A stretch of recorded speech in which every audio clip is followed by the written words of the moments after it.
I did not know. Because there's a girl playing basketball, so you ain't going to get to see her. Fine as shit. Right, yeah. Shout out. Chocolate. Oh, my Lord. I was sitting there like, hello, Miss Lesson. 45 years old, bad as hell. Shit, hell yeah. Hit that like button on, man. We getting it in here, man, on the Hip Hop Uncensored podcast, episode 309.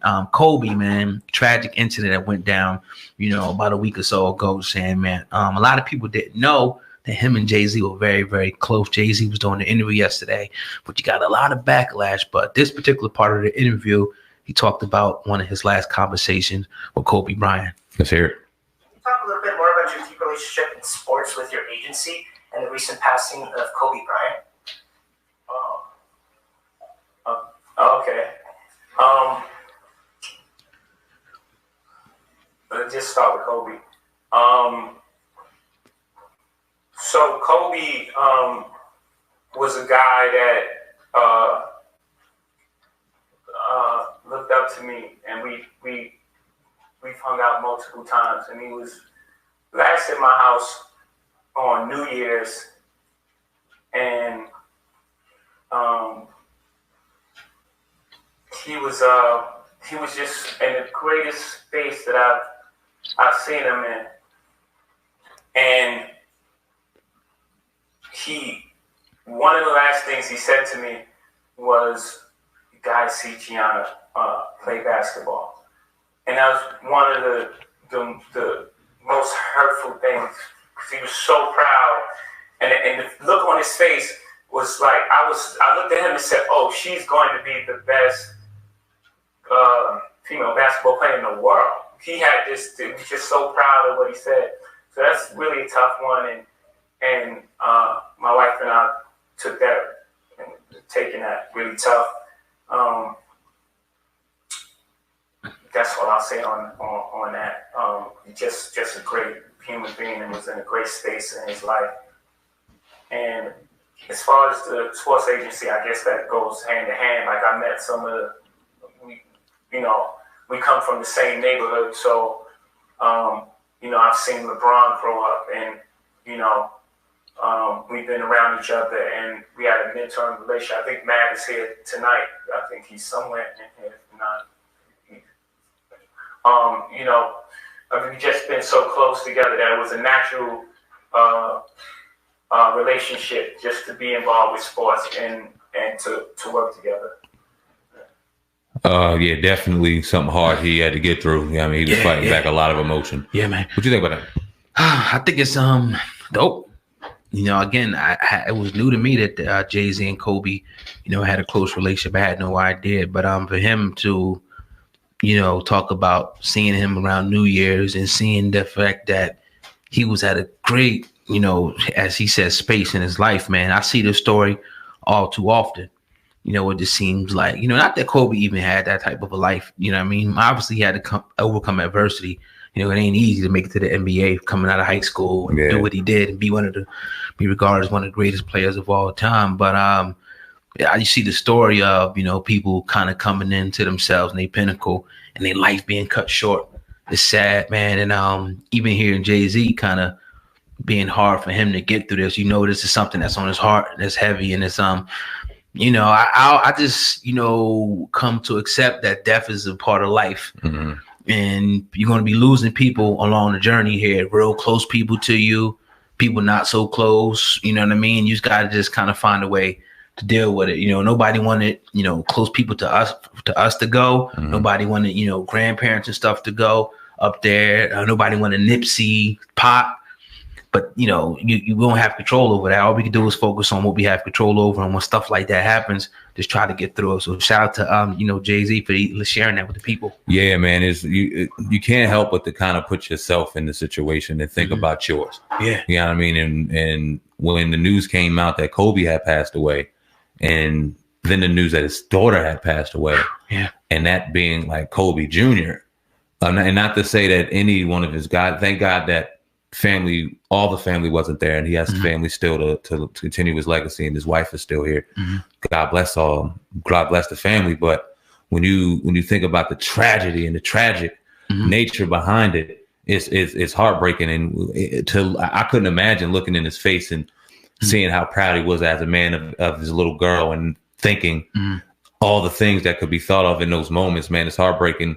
I mean, hell, Kobe's and Gigi and the other 7 victims aren't even in the ground yet. So it's still very fresh, still very heavy on everybody's heart, and everyone deals with it in the way they dealt with it. I appreciate Hov for sharing and being as candid as he was, because it wasn't that wasn't easy to get through. I can imagine.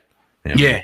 And I got to check out that full interview when I get a chance. Maybe we'll be talking about how Jay-Z and people like Dre and these other moves. Just talking about don't do a lot of interviews. Now he does an interview. What's he in Columbia University? I think so. Yeah. Word. Yeah. You know what I mean? But waiting on that Rocket AC paycheck, man. Oh God, waiting so he can confirm all y'all speculations. Yeah, not with that other video. They said we done with Jay. Ever since the one he with the anthem. Yeah. They said that. Yeah, like finally. It was corny. It was definitely corny. That was corny. You know, it would have been better if he didn't say nothing at all. Yeah. If he just ignored it. Yep. But for him to, backpedal and take a knee like that, crazy. What is it? Drop to his knees on that one, bro. We'll talk about it off camera. I ain't even gonna say what I want to say right now. Right. We'll talk. I'll ask you that question off camera, and if what is it? We can always edit it out. You know what the thing is, man. Like, what does it say about Jay-Z and Oprah? Our 2 most prominent Black success stories right now. We could say both billionaires, and off camera, we see them doing a lot of charitable things for our community that will make you applaud and make you look at them like, okay, it's cool. Like what? I mean, Oprah's donated to people in Africa and did things and charitable things and gives shit and does shit. Hov, you know what I mean? He's sitting there getting all these artists out of their devil deals and helping brothers and sisters out. And seems to be helping out criminal justice reform. And he's putting his money in making change in Mississippi, because now he has people out there checking on the conditions and things are moving. You know what I mean? But publicly, especially like, all right, that Kaepernick situation, like, it's Jay-Z. You can't tell me Jay-Z ain't got something in his brain to be able to deflect that. But he went on the other side and was just like, no, I'm going to totally say, nah, hell no, I wasn't doing that. I was so involved in the music that I forgot to stand. I'm gonna go to the other side. Let's go to the other side with this, because I seen somebody who said that was like, a master never reveals his moves. You know what I mean? And I could see that, the other side of it, to where he knows, like, if he were to take this stance, and we ask the question, how come people don't go all the way? They know that they outwardly make that'll be a declaration of war, and it's like, oh, the people are going to know where you stand. So he may have put this statement out, and I may be giving him a little bit too much credit here, but he may have just put this statement out as a diversionary tactic to say, all right, I'm gonna get y'all the quote that y'all want, but hell yeah, I'm protesting. Of course, I'm trying to make change in this NFL. How you feel about that aspect? Dang, man, that Rock Nation check is late, man. It must be late, man. Damn. I'm a philosophical thinker, as you are, oh God, and I'm not going to negate that. It could be something. Dude thinks deep, and he didn't get to where he was without thinking deep. So maybe, shit, we'll see. Yeah, I mean, I didn't expect it. It threw me for a loop when I heard Jay-Z backpedaling like that. I ain't like it. You know what I'm saying? Not at all. He'll talk greasy as hell on his records and all that, and say this and that, but actually, I didn't. I was not me. Fuck, not I. No, we were so involved in the music. And thinking about Demi's story. Whoa, this our house, master. Think how motherfuckers said they made him. Damn, son, that's crazy, man. But nah, man, shout out to Jay, man. Still one of my favorite artists, no matter how much he's sucking jobs. He's number 1 on my list of greatest rappers of all time. I'd rather hear less of him like we used to. It's better. Power moves. He's only an entertainer at the end of the day, man. What can you really expect from him? I don't expect shit dealer. From him. I really don't either. Ex-drug dealer, dope. Oh, you terrible. You better worship Tommy Lorraine or whatever. Matter of fact, so crack. Tory Lauren, whatever the fuck her name is. What he did, he's talked about it. Just so crack. Okay, who you voting for? Trump? Hell yeah! If it makes my taxes though, I'm voting for Trump. Damn right. I don't give a damn. Shit. How's these fucking taxes is? You can go ahead with your hell yeah. We're going to make my taxes low. Sam. Fuck Uncle Sam. Work. Nah, man. But though we getting it in today, man. We got this last story today, man. As we come down, to the end of the program, episode 309. If you enjoy what you're listening to today, man, smash that 5-star rating, and don't forget to subscribe to the Hip Hop Uncensored podcast. All right, 50 Cent was doing an interview with Complex today, SamAnt, and he walked out of the interview when the individual pretty much started talking or asked him about his buddy, French Montana. I'll play a small clip and we'll talk about this. Because it's truth driven, they have a low attention span. And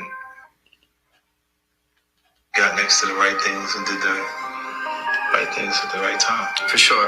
50, I guess I'll get you out on this. It seems as though it all started with playful banter. It still seems that way to me, but what's up with French? Are you guys cool? Are you not cool? I don't really have interest in it. Like, there's not much going on.